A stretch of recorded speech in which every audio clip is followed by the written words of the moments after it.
Hey Canada, happy 420, 2017. Enjoy this last bastion of freedom while you can. That's the crazy part is, I know a lot of young people don't realize this right now, but give it time, you will. Today is a day actually to celebrate the non-legalization of marijuana in Canada, because at this stage of the game, we're still flying under the radar for the most part, right? As far as pot smokers in Canada, or pot growers, or cultivators, or distributors. Right now, and throughout all of Canada's history, if you sold, grew, consumed, cultivated in any way, if you had anything to do with the marijuana plant, well, you weren't taxed, right? It was more free market oriented, although they called it the black or the gray market, but it was free market, right? You didn't have no central planning dictates on who could grow or cultivate or sell these plants. We were all told we weren't supposed to, right? But it flourished tremendously regardless. So you had no taxation.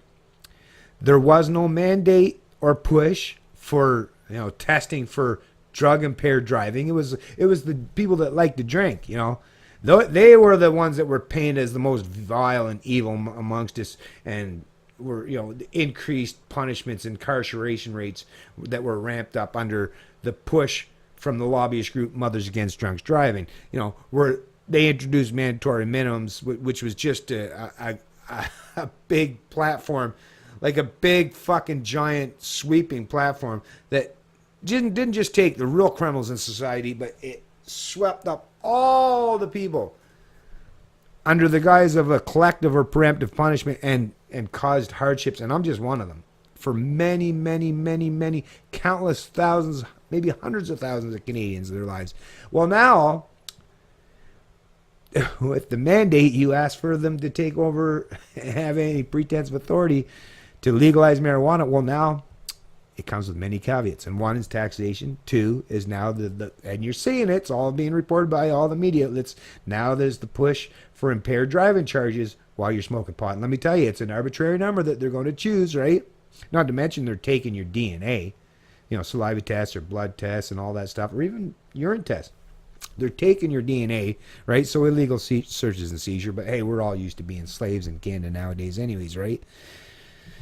But in addition to that, well, now there's this great push for workplace drug testing. So now, not just to drive to work and the taxation that's going to make the costs even more, right? And now they're, with the shutting down of dispensaries, so now you're going to be forced to have to, pay to these crony corporatists, which, since they can lobby government, well, they're going to have control over the system, right? So costs are going to get higher. You're going to have to pay taxation. You're going to be criminalized as far as, drug impaired testing and stuff. And then if you go to seek gainful employment, and if your employer tests it, then it basically means you have to swear off smoking marijuana in any way, shape, or form, because random drug testing or even drug testing to be gainfully employed means you can't smoke for weeks on end, right? Because we know how long it stays in the system. So like I say, 420 in 2017, well, I think they're supposed to legalize it by this time next year. But either way, enjoy this last year. That's the crazy thing. They're going to legalize it, but let me tell you, all you marijuana and pot smokers out there, enjoy your last year of freedom. Because once the government legalizes, which is just double speak for takes over the marijuana industry in Canada, well, expect to see it be no different than the alcohol industry, cigarette industry, healthcare industry. Think of all the other economic aspects of the Canadian society that the government's taken over, and service gets worse, costs get higher, right? It's more monopolized. You have no competition. They get to fucking control and dictate everything you do because they have the monopoly and the power, right? So, like I say, enjoy this last year that you have. In reality, a lot of the young people are thinking that they were actually going to gain freedoms, but like I say, your freedoms are actually, you're going to see more of your freedoms squashed than the ones that you get. The only freedom you're going to get is to buy and consume and be subjective to the opinions and the edicts of your political masters and your political overlords. That's the only freedom you're getting, Canada. So, like I said, enjoy this last year on this day, 4/20/2017, you got one more year to enjoy some of the benefits and the beauties of functioning in this quasi world of the black market. Although, like I say, they're not really looking to penalize or punish because they know it's going to flourish regardless. But enjoy this last year, because after this year's done, well, the mandate's on. Central planners, once they get that sniff, oh, we got a little sniff of power. Well, power corrupts. And absolutely, power corrupts absolutely. You need to learn this, and you will in due time.